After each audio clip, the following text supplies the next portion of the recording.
Hello दोस्तों, आज का ड्रामा बहुत सारी ट्विस्ट से भरा होने वाला है, जिसमें हमारी फीमेल लीड अपनी फैमिली में आती है और फिर वो उन सबको कैसे सबक सिखा देती है। तो जल्दी से वीडियो को स्टार्ट करने से पहले चैनल को सब्सक्राइब करना मत भूलना और प्लीज वीडियो को लाइक करना। So let's get start the explanation. Drama की स्टार्टिंग रे फीमेल लीड जिया को दिखाए जाने से होती है, जो कि चलते हुए जैसे ही घर के अंदर आती है तो सामने से उसकी सिस्टर आन स्टेयर से नीचे गिर जाती है। ये देखकर जिया अपने मन में सोचती है, तीसरी बार मुझे इस अमीर परिवार में वापस लाया गया है, इसलिए अब मैंने दिखावा करना और खुद को सच साबित करना एकदम ही जोड़ दिया है। और आन को नीचे गिरते देख मैंने पहले ही एक्सेप्ट कर लिया है कि मैंने ही उसे धक्का दिया है। जिया का भाई जून जैसे ही आता है और आन को उठाता है, जिया तुरंत ही सामने से कहती है, मैंने ही उसे धक्का दिया है। इस पर जून कहता है, वो सेकंड फ्लोर से गिरी है और तुम जस्ट अभी आई हो, भला तुमने उसे धक्का कैसे दिया? इसकी सजा तुम्हें क्यों मिलेगी? अब बाकी की फैमिली भी यहाँ आ जाती है और उन्होंने ये सब देखा ही नहीं था, उन्होंने बस आन को उठाते हुए देखा था। इसलिए फैन, जो कि जिया का बड़ा भाई है, वो कहता है, आखिर अब ये तुम्हारी किस तरीके की चाल है जो तुम अब झूठ भी बोल रही हो,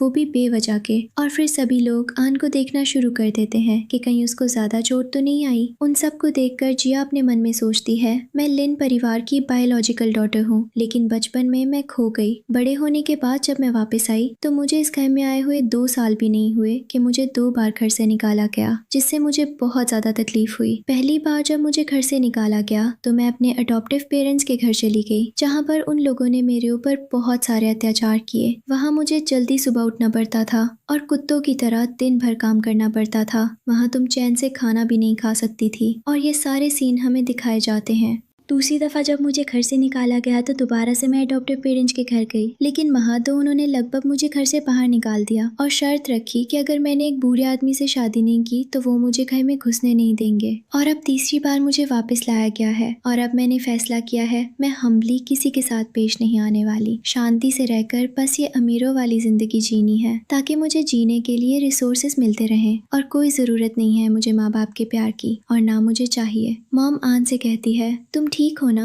आखिर तुम कैसे गिर गई? तुम्हें चोट तो नहीं लगी? तभी फैन गुस्से में जिया से कहता है, अभी अभी तुम्हें घर में लाया गया है और अब फिर से तुम आन को परेशान करने लगी। तुम क्या चाहती हो, तुम्हें फिर से घर से बाहर निकाल दिया जाए? जिस पर सामने से जिया कहती है, मुझे माफ करना, सारी मेरी गलती है, मुझे स्टेयर्स पर खड़े ही नहीं होना चाहिए था। जून शांत होकर ये सब देख रहा था। डैड गुस्से में जिया को उसके रूम में जाने को कहते हैं। वो बिना किसी को जवाब दिए कहती है, ठीक है, और वहाँ से चली जाती है।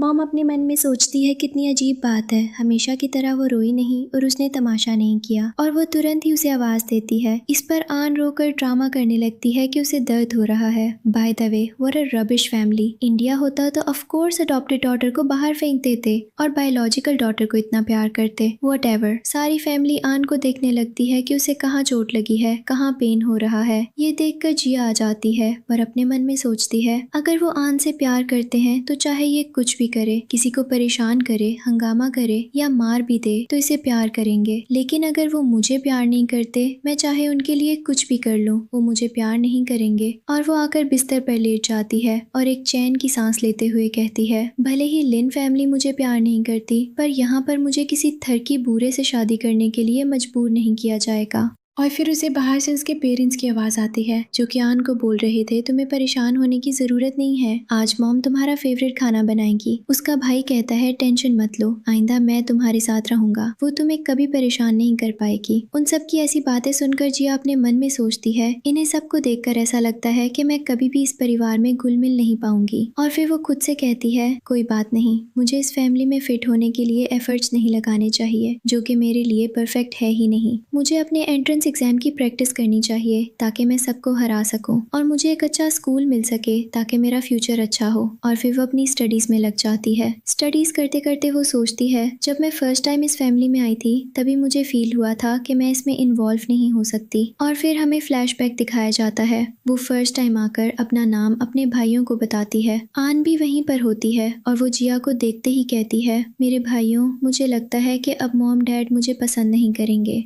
जिस पर उसके दोनों भाई कहते हैं, ऐसा क्यों सोच रही हो तुम, हमेशा हमारी प्यारी बहन ही रहोगी। और फैंग उठकर हमारी हीरोइन के पास आता है और कहता है, मैं तुम्हें पहले ही वार्निंग दे रहा हूँ, मेरी बहन को हर्ट करने के बारे में सोचना भी मत। और वो तीनों वहाँ से चले जाते हैं, जिस पर जिया को बहुत ज्यादा हर्ट होता है। इस पर वो सोचती है, इस लड़की ने पहले ही मेरी जिंदगी ले ली है, पर मेरे पेरेंट्स तो मेरे साथ होंगे। लेकिन फिर हम इन्हें खाना खाते हुए देखते हैं, जहाँ पर मॉम लगातार आन से ही बातें कर रही थी और वो जिया की तरफ देखती भी नहीं, जिससे जिया को काफी ज्यादा अनकंफर्टेबल और बुरा फील हो रहा था। यहाँ पर सब लोग सिर्फ आन की तारीफ कर रहे थे। वो स्टडीज में कितनी अच्छी है, वो पियानो बजाने में कितनी अच्छी है, वो डांसिंग में कितनी ज्यादा अच्छी है। और उन सब की बातों से जिया को सिर्फ यही फील हुआ कि वो कभी भी आन जैसी तो नहीं बन पाएगी, लेकिन वो स्टडीज में अच्छा कर सकती थी, इसलिए उसने दिन रात पढ़ाई की। वो सिर्फ 3 घंटे सोती थी और सिर्फ स्टडीज करती थी।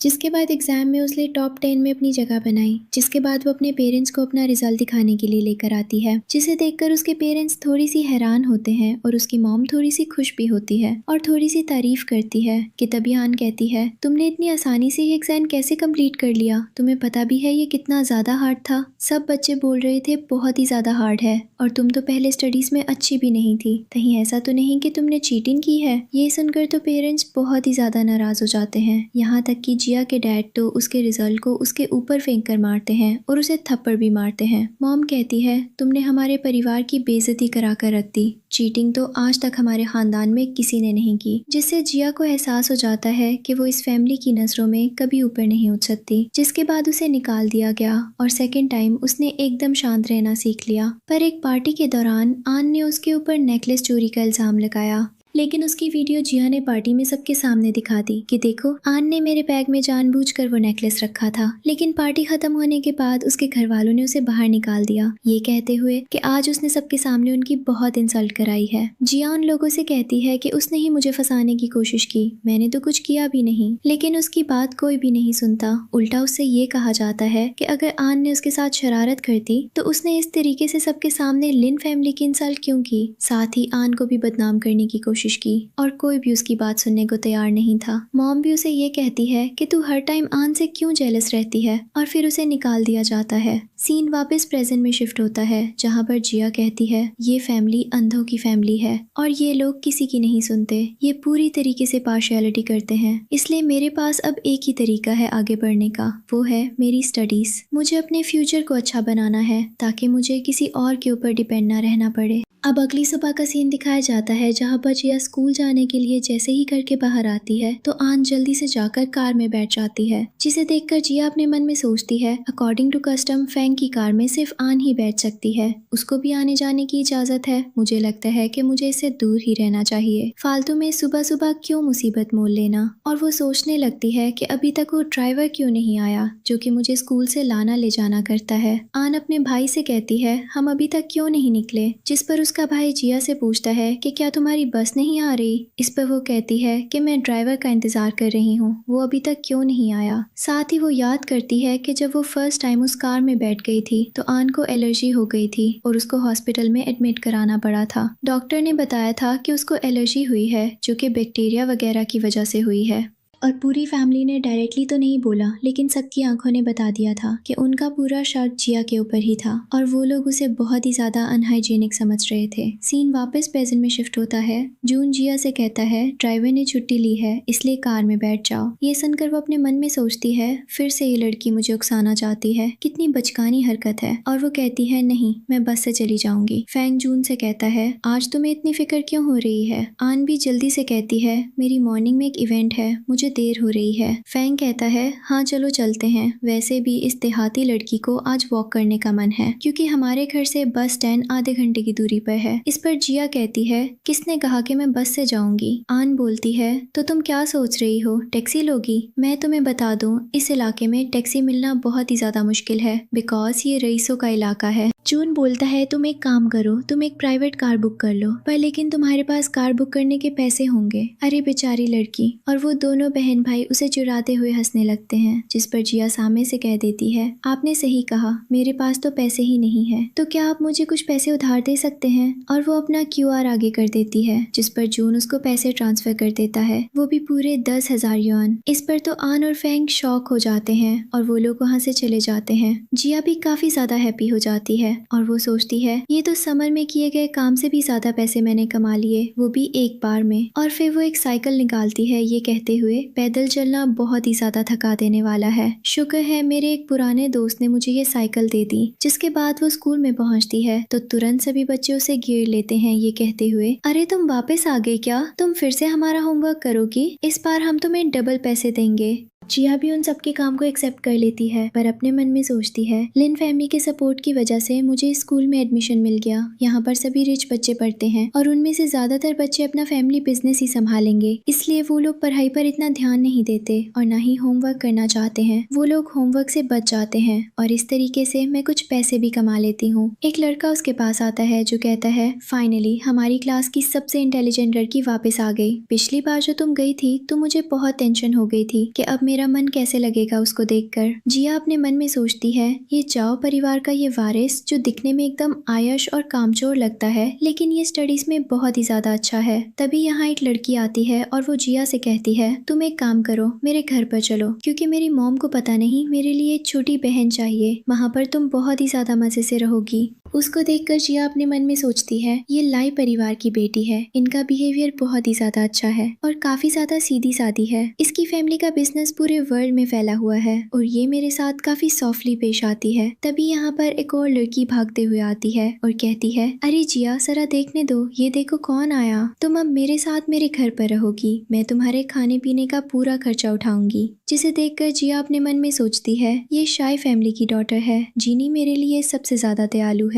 और फिर हमें फ्लैशबैक दिखाया जाता है जो आता है जब जिया का मेस कार्ड खत्म हो गया था, तो वो क्लासरूम में बैठकर सिर्फ ठंडा पानी पीकर अपना पेट भर रही थी। पर यहाँ पर जीनी आती है जो कि उसको जबरदस्ती खींचकर रेस्टोरेंट लेकर जाती है और काफी सारा खाना ऑर्डर करती है। साथ ही वो डेली उसके लिए अलग से टिफिन लेकर आती है, जिस पर जिया उसे पूछती है, तुम मेरे साथ ऐसा क्यों करती हो, मेरे लिए इतनी अच्छी क्यों हो? जिस पर सामने से जीनी कहती है, तुमने देखा ही है मैं कितनी मोटी हूँ, मैं चाहती हूँ कि मैं खिला खिला कर सबको अपने जैसा कर दूं, और तुम कितनी पतली दुबली हो, तुम्हें मोटा करना तो मेरा सपना है। ये लोग मेरे सिर्फ वो कस्टमर नहीं है जिनका मैं होमवर्क करती हूँ, बल्कि ये लोग सच में मेरे दोस्त हैं जो मेरे दुख भरी जिंदगी में थोड़ी सी रंग लेकर आते हैं। अब हमें कुछ दिनों बाद का सीन दिखाया जाता है जहाँ पर जिया सोचती है, अभी तक ड्राइवर क्यों नहीं आया, बट वो अपनी साइकिल से ही स्कूल जाती है और रास्ते में उनके सामने एक कार आकर रुकती है जिसमें फैंग और आन होते हैं जो कि उसका मजाक उड़ाने लगते हैं कि वो गरीब है, उसकी साइकिल भी गरीब है, वो अच्छी लग रही है साइकिल के साथ। इस पर जिया फैंग के ऊपर पानी डाल देती है। इस पर तो उसे बहुत गुस्सा आता है, वो कहता है तुम्हारा दिमाग खराब है। जिस पर जिया कहती है, मैं गरीब हूँ पर बेवकूफ नहीं, मेरा मजाक उड़ाओगे तो मैं भी तुम्हारी इंसल्ट कर सकती हूँ, और वहाँ से चली जाती है। फैंग बस गुस्से में कार से उतरकर चिल्लाते रह जाता है। अब स्कूल का सीन दिखाया जाता है जब स्कूल की छुट्टी होती है तो जिया जा रही होती है, तभी आन उसे रोकती है और वो एक बार फिर से उसका मजाक उड़ाती है। साथ ही कहती है, लगता है आज फिर से तुम्हें घर से बाहर निकाला जाएगा, तुम किसी को भी पसंद नहीं आती, और वो कार में बैठकर चली जाती है। अब जब जिया घर पर आती है तो बाहर जून खड़ा हुआ था। उसे वो कहती है, क्या यहाँ पर तुम मेरा इंतजार कर रहे हो? जिस पे वो कहता है, तुम्हारे अलावा भी घर में बहुत लोग हैं, मैं भला तुम्हारा इंतजार क्यों करूंगा? जिस पे वो कुछ भी नहीं कहती और अंदर आ जाती है, और आते ही उसको डैड जोरदार थप्पड़ मारते हैं। इस पर तो वो हैरान ही हो जाती है और कहते हैं, तुम्हारी हिम्मत कैसे हुई इतनी घटिया हरकत करने की? जिस पर जिया पूछती है, आखिर मैंने किया क्या है डैड? सामने से कहते हैं, जानबूझकर अनजान बनने की कोशिश मत करो मेरे सामने, मैं तुम्हें अच्छे से जानता हूँ कि तुम किस तरीके के काम कर सकती हो। फैंग भी आगे आता है और वो कहता है, तुम वाकई में बहुत ही ज्यादा बेकार लड़की हो, तुम हमारे परिवार की बेइज्जती कैसे करा सकती हो? वो एक बार फिर से पूछती है कि उसकी गलती क्या है। उसे समझ नहीं आ रहा कि उसे ये थप्पड़ मारा क्यों गया है, लेकिन उसको इस बात का जवाब मिल ही नहीं रहा था। सब उसको सामने से बस सुना रहे थे, जिस पर वो समझ जाती है कि कोई फालतू की वजह होगी। ये बस इतना चाहते हैं कि मैं इनके सामने घुटनों पर बैठ जाऊं, और वो बिना कुछ कहे घुटनों पर बैठ जाती है और बोलती है, मुझे माफ कर दो। ये देखकर तो सभी शॉक हो जाते हैं। उसकी मॉम तुरंत आकर कहती है, उठो, इस तरीके से घुटनों पर बैठना ठीक नहीं है, कम से कम अपनी बात तो साबित करो। तुम लिन फैमिली की डॉटर हो, क्या तुम्हें जरा भी सेल्फ रिस्पेक्ट नहीं है? जून अपने मन में सोचता है, कुछ तो अजीब है। पहले ये लड़की ऐसी नहीं थी। पहले के आखिरी दम तक कहती रहती थी कि इसमें कुछ नहीं किया और बहुत ज्यादा हंगामा करती थी, पर अब बिना कुछ किए ही वो घुटनों पर बैठ गई और एकदम ही शांत है। मॉम लगातार उसे उठाने की कोशिश करती है, जिसके बाद वो गुस्से में डैड से कहती है, तुम भी ना हद करते हो। ठीक है, उसने होमवर्क किया दूसरे बच्चों का, लेकिन उसने अपने दोस्तों की बस पढ़ाई में मदद ही तो की है। अगर इससे उसने कुछ अपनी पॉकेट मनी के लिए पैसे कमा लिए तो इसमें क्या गलत बात हो गई? जिस पर फैंग आगे आता है। वो कहता है, ये तो बहुत बड़ी बात है, आखिर वो ऐसा कैसे कर सकती है? ये कितनी घटिया हरकत है, हमारे परिवार की कितनी ज्यादा इंसल्ट होगी। पूरी शहर को ये बात पता है। इस पर जिया अपने मन में सोचती है, तो ये बात है। आन भी बोलती है, आपको पता ही है हमारे स्कूल में या तो पावरफुल लोगों के बच्चे पढ़ते हैं या फिर रिच लोग, और वहाँ पर अगर ये गरीबों जैसा बिहेव करेगी और सबको दिखाएगी कि बहुत ज्यादा गरीब है, तो मैं स्कूल में सर उठाकर कैसे चल पाऊंगी? इससे तो ऐसा लगेगा कि हम इसको कितने बुरी तरीके से रखते हैं। जिस पर डैड कहते हैं, ये दोनों सही कह रहे हैं, आखिर ये लड़की ऐसा कैसे कर सकती है? पूरे सिटी को ये बात पता है कि तुम ये हरकत कर रही हो। सब लोग यही बोल रहे हैं कि हमारा परिवार तुम्हारे साथ अब्यूजिव बिहेव करता है। आखिर जो पॉकेट मनी तुम्हें मिलती है, क्या उससे तुम्हारे खर्चे पूरे नहीं होते? जिस पर जिया कहती है, हाँ, नहीं होते पूरे। इस पर डैड को और भी ज्यादा गुस्सा आता है और वो कहते हैं, तुम्हारी मॉम जब तुम्हें पॉकेट मनी दे रही है तो तुम्हारी हिम्मत कैसे हुई ऐसी हरकत करने की? इस पर तुरंत ही मॉम रोकती है और कहती है, मैं उसे पॉकेट मनी कब दे रही हूँ? आप उसे पॉकेट मनी दे रहे हैं ना? ये सुनते ही तो वो भी चुप हो जाते हैं और उन्हें समझ आता है कि उन्होंने तो उसे पॉकेट मनी दी ही नहीं। और फिर मॉम कहती है, मतलब हम इसे इतने दिनों से पॉकेट मनी दे ही नहीं रहे हैं। डैड बोलते हैं, जब हमने पॉकेट मनी नहीं दी और तुम्हें पैसों की जरूरत थी तो तुमने मांगे क्यों नहीं? जिस पर जिया कहती है, मैंने मांगे थे। और फिर हमें फ्लैशबैक दिखाया जाता है, पेरेंट्स आन की ड्रेसेस सिलेक्ट करवा रहे थे, तभी जिया उनके पास पैसे मांगने आती है। तो मॉम कहती है, आज ही तो तुम आई हो, आज ही पैसे मांगने लगी। डैड भी कहते हैं, आखिर तुम्हें कहाँ खर्च करने हैं? आन बोलती है, मुझे ड्रेस चाहिए। तो वो लोग उसे लेकर चले जाते हैं शॉपिंग के लिए और बेचारी जिया ऐसे ही रह जाती है। सीन वापस प्रेजेंट में शिफ्ट होता है, जहां जून कहता है, इस बार आप लोगों की गलती है, आपने उसे पैसे दिए ही नहीं। ये सुनकर तो वो लोग ही चुप हो जाते हैं और डैड कहते हैं, ठीक है, मैं तुम्हें पैसे भेज रहा हूँ, और वो तुरंत उसे 50,000 युआन भेज देते हैं।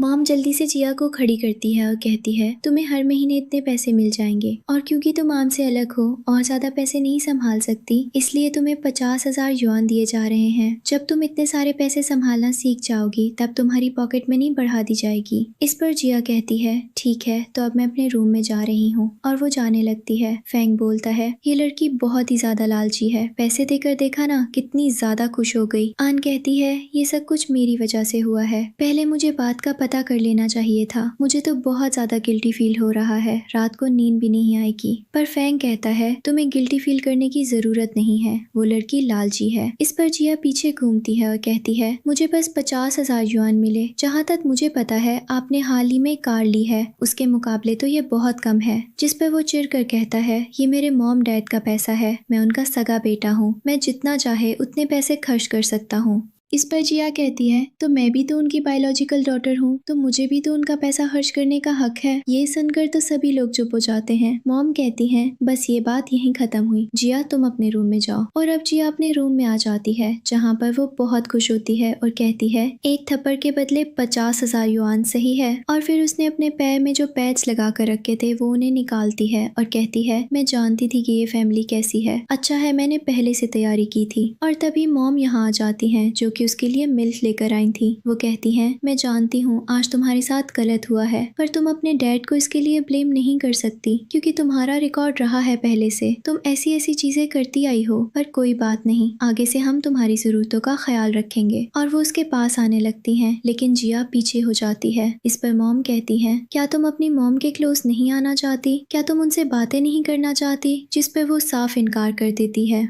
इस पर मॉम उसके पास बैठ जाती हैं और हाथ पकड़ कर कहती हैं, मैं जानती हूँ तुमने बचपन से बहुत झेला है, लेकिन तुम्हें आन से कम्पीट करने की जरूरत नहीं है। वो बहुत ही ज्यादा नाजुक है और अगर तुम सोच रही हो कि हम उसे उसके रियल पेरेंट्स के पास भेज देंगे तो ये बहुत गलत होगा। वो लोग बिल्कुल अच्छे नहीं है। इस पर जिया कहती है, तो आप जानते थे कि वो अच्छे नहीं है, फिर भी आपने मुझे वहाँ भेजा। इस पर वो कहती है, देखो मेरी बात ध्यान से सुनो, आन को हमने बहुत प्यार से पाला है और उसके लिए जो हमारी फीलिंग थी इतनी जल्दी खत्म नहीं होंगी और हमने उसे कभी डांटा भी नहीं है, तो भला वो ऐसी जिंदगी कैसे जी पाएगी? उसके लिए तो ये बहुत ही ज्यादा मुश्किल होगा, तुम ये बात समझ सकती हो। इस पर जिया उनसे हाथ छुड़ाती है और कहती है, देखिए मुझे ना तो आन से कोई दुश्मनी है और ना मैं उससे कोई बदला लेना चाहती हूँ और ना मैं उसके साथ कोई कंपटीशन कर रही हूँ। मुझे तो आपका प्यार भी नहीं चाहिए, इसलिए आप यहाँ से जा सकती हैं। ये सुनकर मॉम को गुस्सा आ जाता है और वो कहती हैं, तुम बहुत ही ज्यादा बदतमीज हो, और वहाँ से चली जाती हैं।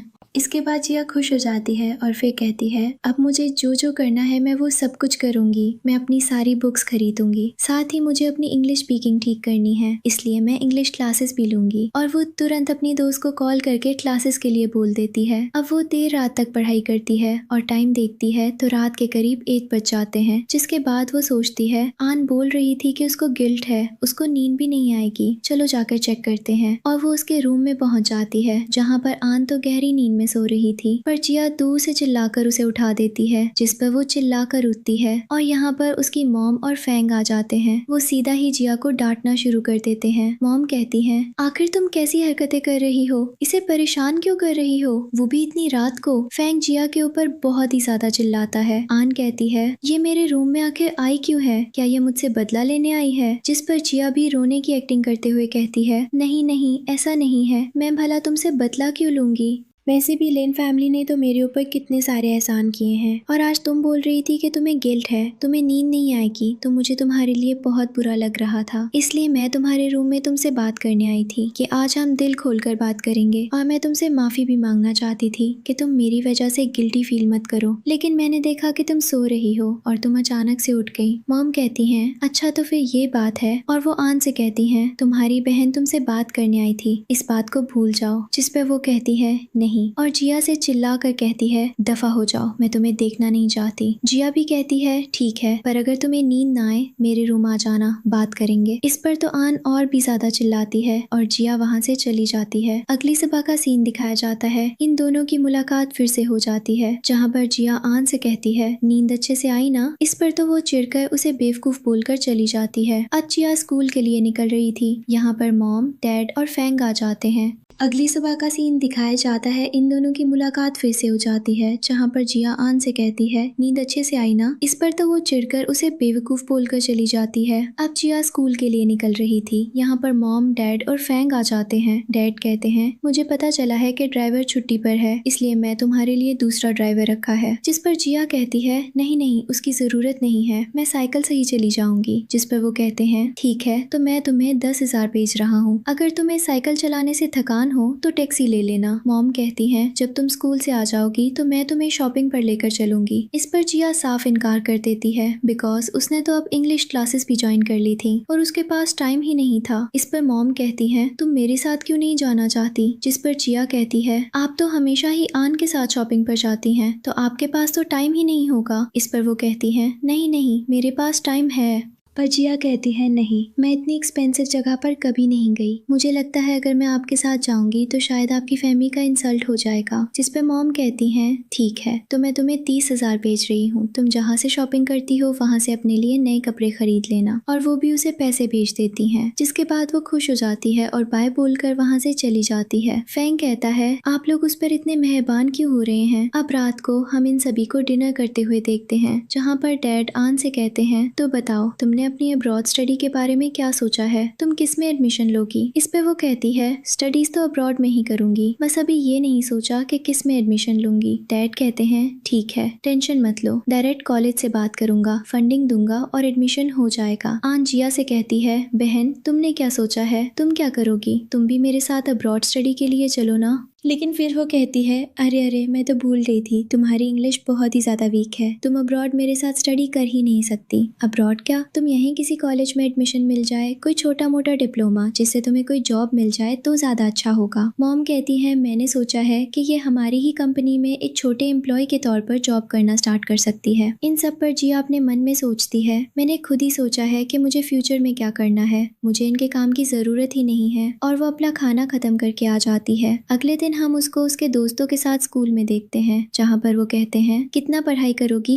आज तुम हिली भी नहीं हो, यहाँ तक कि वॉशरूम भी नहीं गई हो। जिसके बाद वो उन्हें कहती है, मुझे लगा था एंट्रेंस एग्जाम देकर ही कॉलेज में एडमिशन मिलता है, पर मुझे ये नहीं पता था कि अब्रॉड में किसी भी कॉलेज में बस फंडिंग दो और एडमिशन मिल जाएगा। अमीर होने का यही फायदा है। जिस पर जीनी कहती है, लगता है उसे चुड़ैल ने फिर से तुम्हें परेशान किया है। जिन बोलता है, ये सारी फालतू की चीजें हैं। अब्रॉड में जो भी अमीर बच्चा पढ़ने जाता है वो पढ़ता नहीं है, सिर्फ एंजॉय करता है। वहाँ वो घूमेगा, पढ़ेगा, बॉयफ्रेंड बनाएगा, दारू पिएगा और वापस आकर कंपनी में ही काम करना शुरू कर देगा। तो इन सब बातों के बारे में मत सोचो, हम सब बहुत ही अच्छे कॉलेज में जाएंगे और हार्ड स्टडी करेंगे। जिसके बाद वो स्टडी करने का डिसाइड करते हैं और शाम में सभी पहुंच जाते हैं जिया के घर। डैड यहाँ पर आकर कहते हैं, तुम्हें दोस्तों को बुलाने के लिए किसने कहा? लेकिन जब वो देखते हैं कि इतने अमीर परिवार के बच्चे हैं तो तुरंत उनके पास जाते हैं और लाइन से कहते हैं, मैंने आपको पहचान लिया। जिस पर वो कहती है, मैं भी अंकल आपको बहुत अच्छे से जानती हूँ। और वो फिर जिनी और जिन को भी देखते हैं और उन सब के साथ बहुत अच्छे से पेश आते हैं। जिनी कहती है, लगता है आप कहीं बाहर जा रहे हैं। जिस पर डैड कहते हैं, हाँ दरअसल हम फैमिली गेट टुगेदर में जा रहे हैं। इस पर जिन कहता है, बट फैमिली गेट टुगेदर में आपके साथ जिया क्यों नहीं जा रही?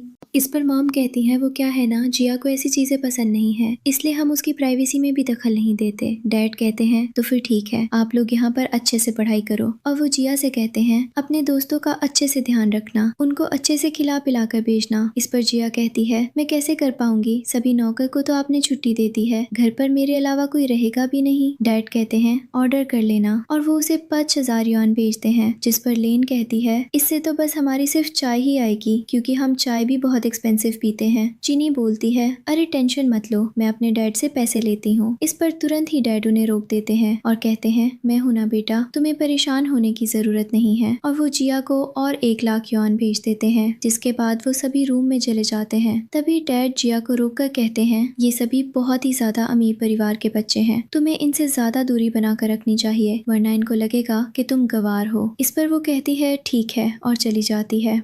आन जो कि जैसे ही सो रही थी वो कहती है, इसने अपनी दोस्तों से आपको अच्छे से इंट्रोड्यूस नहीं कराया, लगता है वो कल की बात पर नाराज है। इस पर मॉम कहती हैं, अरे अरे उसे कल की बात भूल जानी चाहिए थी, भला इतना क्यों याद करके रखा है। और फिर वो लोग वहाँ से निकल जाते हैं। आन अपने मन में सोचती है, इसने दोस्ती की तो इतने अमीर परिवार के बच्चों से, पर कोई नहीं, मैं इनके बीच झगड़ा करवा दूंगी। अब जिया उन सभी को रूम में लेकर आती है। उसका रूम देखकर तो सभी लोग उदास हो जाते हैं और कहते हैं, ये इतना बड़ा विला है और फिर भी तुम्हें इतना छोटा सा रूम दिया गया है। जिस पर जिया कहती है, मेरे लिए ये रूम बहुत ज्यादा अच्छा है, यहाँ मेरे पास बेड है, पढ़ने के लिए जगह है, तो मुझे कोई प्रॉब्लम नहीं है। और अभी देखो तुम्हारी वजह से मुझे कितने सारे पैसे और मिल गए। जिसके बाद वो सभी स्टडीज करने के लिए बैठ जाते हैं। वो सब पढ़ ही रहे होते हैं कि तभी इन तीनों के पास आन का मैसेज आता है, जिसमें उसने लिखा था, मेरी बहन ना समझ है, थोड़ी सी गरीबों वाली हरकतें करती है, उसकी हरकत को इग्नोर करना।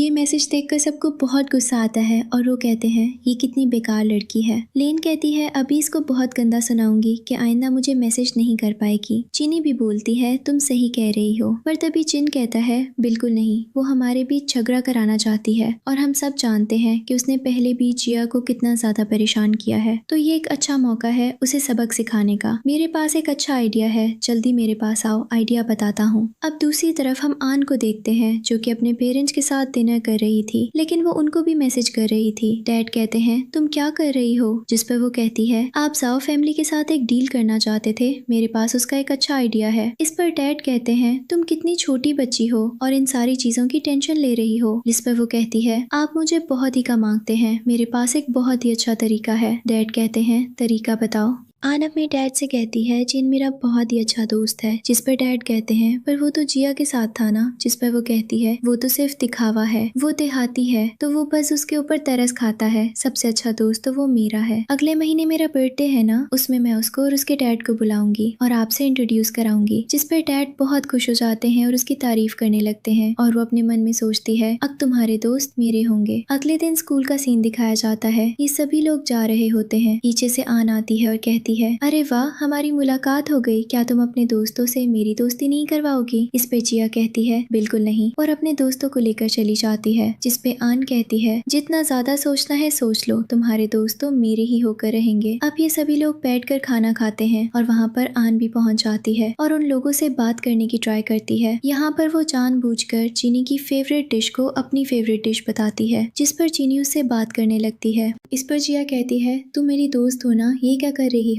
इस पर आन कहने लगती है बहन तुम इतना ज्यादा जेलस क्यों हो रही हो? लेकिन जिया वहाँ से उठकर चली जाती है और उसके सभी दोस्त भी उठकर चले जाते हैं। इस पर आन सोचती है अब कुछ बहुत अच्छा करना होगा। अब अगले सीन में हमको दिखाया जाता है कि जिया और जिन एक साथ होते हैं। तभी एक लड़का कहता है तुम कभी कभी कपल जैसे लगते हो। ये सुनकर तो आन को एक आइडिया आता है और वो किसी को कॉल करके कहती है तुम्हें मेरा काम करना होगा, जितने पैसे चाहिए उतने मिल जाएंगे। अब हम जिया को क्लासरूम में देखते हैं जहाँ पर गुस्से में जिन आता है और वो कहता है तुम्हारी हिम्मत कैसे हुई बाहर बोर्ड पर ये लव लेटर लगाने की? तो मुझे लाइक करती हो, तुमने ये बाहर क्यों लगाया? क्या तुमने जरा भी नहीं सोचा इससे मेरी कितनी इंसल्ट होगी? तुम कितनी बड़ी बेवकूफ हो। जिस पर जिया कहती है मैंने ऐसा कुछ भी नहीं किया, लेकिन वो सुनने को तैयार नहीं था। वो कहने लगता है तुम गरीब हो इसलिए ऐसी हरकतें कर रही हो। इस पर जिया उसे थप्पड़ मार देती है तो वो गुस्से में वहाँ से चला जाता है। ये देखकर तो आन बहुत खुश हो जाती है और सोचती है एक दोस्त को तो मैंने अलग कर दिया। अब हम इन चारों को एक साथ देखते हैं जहाँ पर जिन जिया से सॉरी बोल रहा होता है, पर जिया कहती है टेंशन मत लो, ये सिर्फ एक्टिंग थी। जिस पर वो कहता है सच में, इसलिए बहुत बेकार स्टोरी लिखी थी मैंने, तुम्हें कितना कुछ बोला, सब लेन की गलती है। पर जिया कहती है किसी की कोई गलती नहीं है, हम सब दोस्त हैं और बस इस एक्टिंग को भूल जाओ। तभी चीनी की नजर आन पर पड़ जाती है जो कि उसी तरफ आ रही थी और वो जल्दी से सबको बता देती है। इस पर जिया जिन के सामने खड़ी हो जाती है और कहती है प्लीज मुझे माफ कर दो। जिस पर वो कहता है बिल्कुल नहीं, मैं तुम्हें माफ नहीं करूंगा। जिनी बोलती है छोटी सी तो गलती थी, माफ कर दो, हम सब दोस्त हैं। लेन भी कहती है अब वो ऐसा नहीं करेगी, उसे माफ कर दो। लेकिन वो कहता है तुम दोनों को इससे दोस्ती रखनी है तो तुम दोनों अब मुझसे बात नहीं करोगी और वहाँ से चला जाता है। जिसके बाद तो आन की खुशी का कोई ठिकाना नहीं था।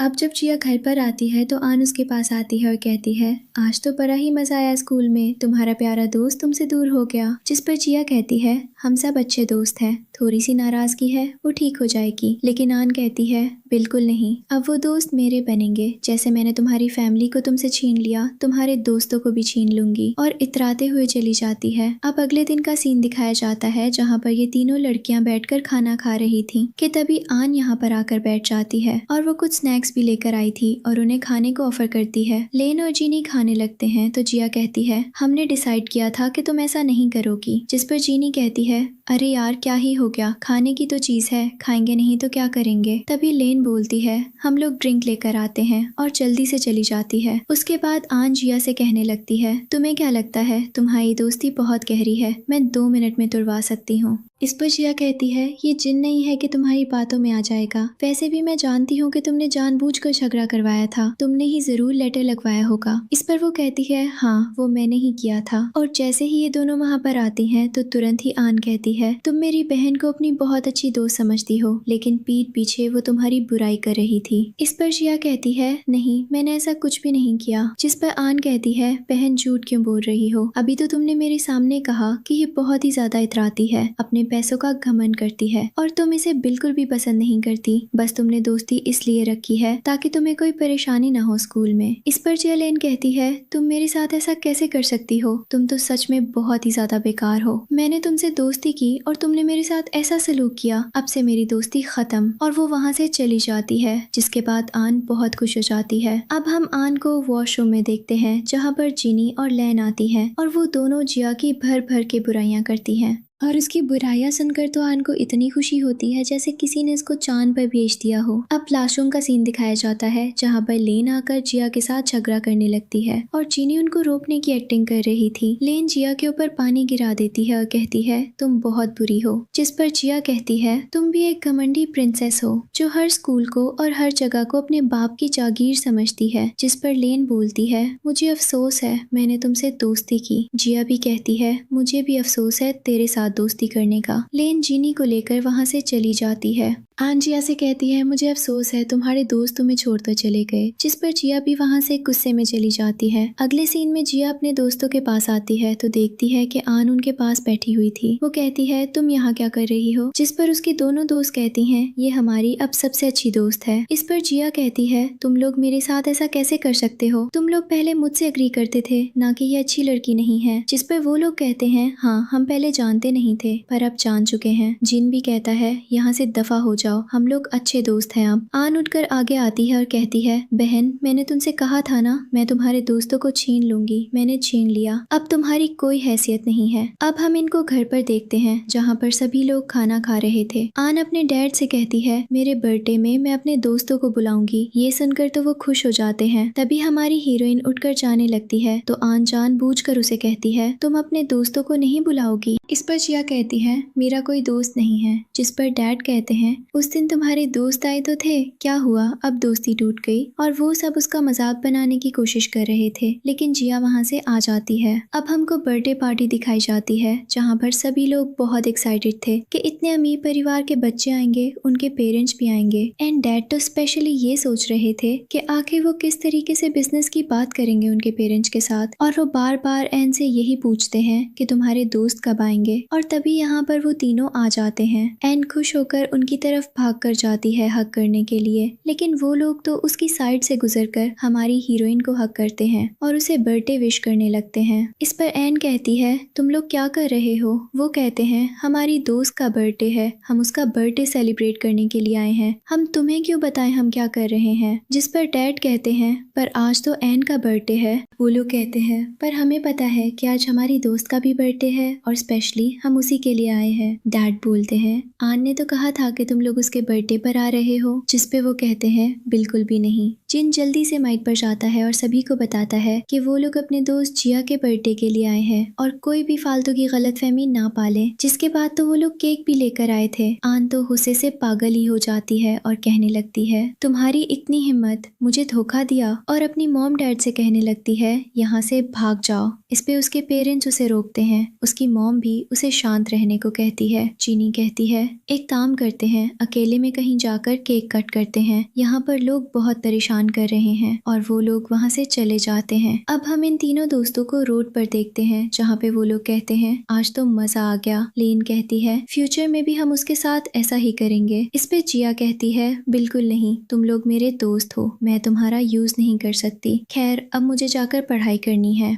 जिसके बाद तीनों अपने अपने रास्ते चले जाते हैं। अब हमारी हीरोइन जब घर पे आती है तो पेरेंट्स उसका पहले से इंतजार कर रहे थे और वो उसके साथ बहुत अच्छे से बिहेव करते हैं। डैड कहने लगते हैं कल हम तुम्हारी बर्थडे पार्टी रखेंगे तो अपने दोस्तों को जरूर बुलाना, उनके पेरेंट्स को भी जरूर बुलाना, हम इस चीज को लेकर बहुत ही ज्यादा गिल्टी हैं। इस पर जिया कहती है अगर आप गिल्टी हैं तो ठीक है, आप मुझे पैसे भेज दीजिए, मैं खुद ही तोहफा खरीद लूंगी। इस पर वो लोग तुरंत ही उसे पैसे भेज देते हैं और जिया भी तुरंत अपने रूम में चली जाती है। अब हम आन को देखते हैं जो कि रूम में जोर जोर से चिल्ला रही थी। मेड आती है और कहती है आपके पेरेंट्स उस लड़की के साथ बात कर रहे हैं। जिस पर उसे और गुस्सा आता है। वो और जोर से चिल्लाकर रोने की एक्टिंग करती है पर उसे देखने के लिए कोई भी नहीं आता, जिससे वो बहुत ज्यादा गुस्से में पागल हो जाती है। अगली सुबह का सीन दिखाया जाता है जब जिया स्कूल जा रही थी तो सभी लोग उसे रोक लेते हैं। यहाँ पर आन उसे कहती है मैंने बहुत मेहनत से अपने नोट्स बनाए थे, तुमने वो लिए हैं, मैं जानती हूँ, प्लीज मुझे दे दो। पेरेंट्स आगे आते हैं और फिर से कहने लगते हैं देखो इसके नोट्स दे दो, वैसे अपने दोस्तों को कब घर बुला रही हो। जिस पर वो कहती है मैं नहीं बुला रही। साथ ही वो ये भी कहती है मैंने कोई नोट्स नहीं लिए। और मेड आती है, कहती है मैं साफ सफाई कर रही थी तो जिया के डस्टबिन में से ये मिले। इस पर आन कहती है ये तो मेरे नोट्स हैं। इस पर पेरेंट्स कहते हैं तो तुम ऐसी हरकत कैसे कर सकती हो। इस पर जिया जाने लगती है। डैड गुस्से में कहते हैं मैं इसकी सजा दूंगा। वो कहती है जो करना है करो और अपने रूम के लिए चली जाती है। और वो रास्ते में सोचते हुए आती है मेरे पास अब इतने पैसे हैं कि अगर ये लोग मुझे घर से निकालते हैं तो मैं रेंट पर रह सकती हूँ और अपने साल भर की ट्यूशन फिर भी पे कर सकती हूँ।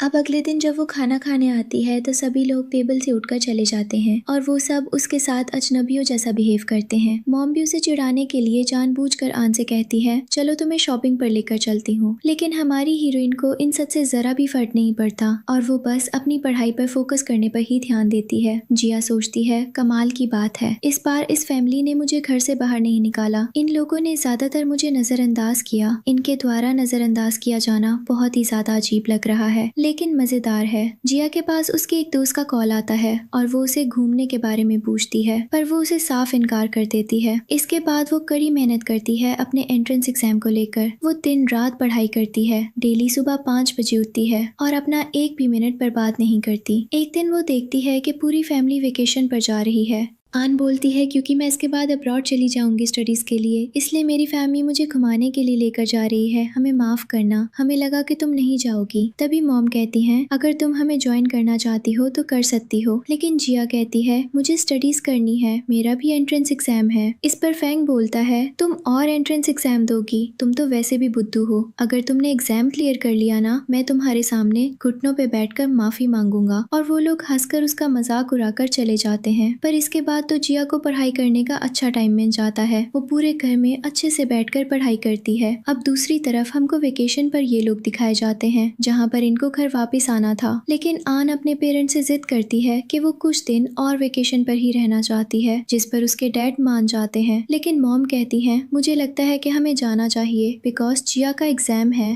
इस पर डैड कहते हैं उसने अमीर बच्चों से दोस्ती की लेकिन हमारा कोई भी फायदा नहीं कराया, उल्टा उनसे झगड़ा किया, अब उसे जो करना है करो। जिस पे मॉम कहती हैं पर मुझे थोड़ी सी फिक्र हो रही है। इस पे डैड कहते हैं तो कॉल करके पूछ लो। मॉम कॉल करती हैं, पूछती हैं तुम्हारी तैयारी कैसी चल रही है, जिस पे वो कहती है अच्छी चल रही है। मॉम कहती हैं हम अभी नहीं आएंगे, कुछ टाइम बाद आएंगे, पर तुम्हारे एग्जाम तक आ जाएंगे। इस पे जिया कहती है ओके और कॉल कट कर देती है। यहाँ पे उसके साथ उसके फ्रेंड्स भी होते हैं और वो कहते हैं इन लोगों ने तो सारी हदें पार कर दी, वो लोग जानते हैं तुम्हारा एग्जाम है तो उन्हें आना चाहिए ताकि तुम्हें घर में थोड़ी सी हेल्प हो सके। यहाँ पे किसी नौकर को भी वो छोड़कर नहीं गए हैं जो कि खाना वगैरह बना दे। सच में वो लोग बहुत ही ज्यादा खुदगर्ज हैं। इसके बाद उन सभी का सेंटर आ जाता है, वो लोग देखने लगते हैं। जिया का सेंटर काफी दूर होता है, जिस पे जिनी कहती है उस जगह पे मेरा एक फ्रेंड रहता है, मैं उससे बात कर लूंगी, तुम उसके पास रुक जाना, तुम अपना सारा सामान पैक कर लेना। जिन कहता है मैं तुम्हें वहां तक ड्रॉप कर दूंगा, जिस पर ये लोग कहते हैं ठीक है और इनका ये प्लान डन हो जाता है। अगले सीन में दिखाया जाता है ये लोग ट्रिप से वापस आ जाते हैं। मॉम आते ही जिया को आवाज देने लगती है पर वो आती नहीं, जिस पर आन कहती है मैं उसे बुला कर लाती हूँ और फिर वो नीचे आकर बताती है कि वो तो घर पर ही नहीं है, जिस पर फैंग बोलने लगता है शायद वो घर से भाग गई है। देखा डैड हम लोग गए नहीं कि वो घर से भाग गई। इस पर तो डैड को और मॉम को बहुत ज्यादा गुस्सा आता है। अब ये लोग खाना खा रहे होते हैं कि तभी जिया अब वापस आ जाती है। उसको देखते ही डैड कहते हैं तुम्हारी हिम्मत कैसे हुई घर से भाग जाने की। इस पर वो कहती है मैं एग्जाम देने गई थी, मेरा सेंटर बहुत ही ज्यादा दूर था इसलिए मुझे वहीं पर ठहरना पड़ा था, लेकिन वो लोग तो फालतू की बकवास ही कर रहे थे। इस पर जिया उन्हें इग्नोर करके अपने रूम में ही आ जाती है। अब अगले सीन में जिया अपने दोस्तों के साथ ट्रिप पर जा रही थी। इस पर पेरेंट्स उसे कहते हैं तुम कहाँ जा रही हो। वो कहती है मैं बाहर जा रही हूँ दोस्तों के साथ। जिस पर आन कहती है जब हम लोग जा रहे थे तुमने मना कर दिया, अब तुम कैसे जा सकती हो, पता भी है अब कॉलेज चली जाओगी, पेरेंट्स के साथ टाइम स्पेंड करने का मौका ही नहीं मिलेगा, तो तुम्हें घर पर रहकर पेरेंट्स के साथ टाइम बिताना चाहिए। इस पर मॉम कहती हैं ओह तुम कितनी समझदार हो। डैड भी हमारी हीरोइन को डांटना शुरू कर देते हैं और इस बार जिया उनकी कुछ नहीं सुनती और वो कहती है बस करो, आप लोगों ने हद कर रखी है, मैं आप लोगों की कठपुतली नहीं हूँ, जो कहोगे मैं सुनती रहूंगी। और रही इस परिवार का हिस्सा होने की बात, तो आज से मेरा आप लोगों के साथ कोई रिश्ता नहीं है, मैं इस परिवार को अभी छोड़ रही हूँ। और वो वहाँ से चली जाती है। इस पर तो मॉम और डैड को बहुत गुस्सा आता है। डैड कहते हैं वो जाएगी कहाँ, देखना वो यहीं वापस आएगी। अब हम इन लोगों को ट्रिप पर देखते हैं जहाँ पर जीनी आता है और वो कहता है रिजल्ट आ गया, जिसके बाद सबसे पहले जीन का ही रिजल्ट चेक होता है, वो पास हो गया था। इसके बाद धीरे धीरे सबका रिजल्ट चेक होता है और सब पास हो गए थे। अब जब जिया का रिजल्ट चेक होता है तो लीन एकदम ही उदास चेहरा बना लेती है, जिस पर जिया कहती है क्या हुआ, लेकिन वो चिल्लाकर कहती है तू फर्स्ट आई है। इस पर तो हमारी हीरोइन बहुत ज्यादा खुश हो जाती है और तुरंत ही उसे बड़ी बड़ी यूनिवर्सिटी से कॉल आना स्टार्ट हो जाते हैं, जिसके बाद तो उसकी खुशी का कोई ठिकाना नहीं था। अब हम घर पर आन को देखते हैं जो कि कॉल का इंतजार कर रही थी और तभी कॉल आती है तो खुश होकर कॉल उठाती है, पर दूसरी तरफ से कहा जाता है क्या ये जिया का नंबर है, हम उसे अपनी यूनिवर्सिटी में एडमिशन देना चाहते हैं। ये सुनकर तो वो तुरंत ही कॉल कट कर देती है और सोचने लगती है उसकी इतनी अच्छी रैंक कैसे आई, उसके लिए कॉल आ रहा है। ये बात किसी को घर में पता नहीं चलनी चाहिए वरना मेरी रेपुटेशन तो घट जाएगी। और उसके पेरेंट्स यहाँ पर आ जाते हैं। वो काफी ज्यादा घबरा जाती है। वो ट्राई करती है कि वो फोन के पास ही रहे। पेरेंट्स नोटिस करते हैं कि वो अजीब बिहेव कर रही है। मॉम कहती है क्या तुम ठीक हो। डैड भी पूछते हैं क्या तुम्हारी तबीयत खराब है। वो कहती है मैं बस टीवी देखना चाहती हूँ। जैसे ही टीवी ऑन करती है तो उसमें तो जिया का इंटरव्यू आ रहा था। उसे देखकर तो डैड शॉक हो जाते हैं, साथ ही पूरी फैमिली भी शॉक थी। डैड कहते हैं उसका इतना अच्छा रिजल्ट आया है, चलो जल्दी स्कूल चलते हैं, इंटरव्यू चल रहा है, हम लोग भी टीवी में आएंगे। अब ये लोग वहाँ पहुँच जाते हैं और जिया से कहते हैं तुम्हारा अच्छा रिजल्ट आया है, रिपोर्टर्स कहाँ पर है। जिया कहती है वो तो ऑलरेडी जा चुके हैं, जिस पर डैड कहते हैं तुमने हमें क्यों नहीं बताया, हम पूरी फैमिली इंटरव्यू देते। इस पर वो कहती है आप क्या करते इंटरव्यू देकर। इस पर लेन कहती है जहाँ तक अंकल हमें पता है जब उसका एग्जाम था तब आप लोग ट्रिप पर थे, उसने अकेले ही मेहनत की है, तो आप लोग आके इंटरव्यू में बोलोगे क्या कि आप लोग ट्रिप पर थे और आपकी बेटी घर पर अकेले पढ़ाई कर रही थी। इस पर वो लोग चुप हो जाते हैं। जिन कहता है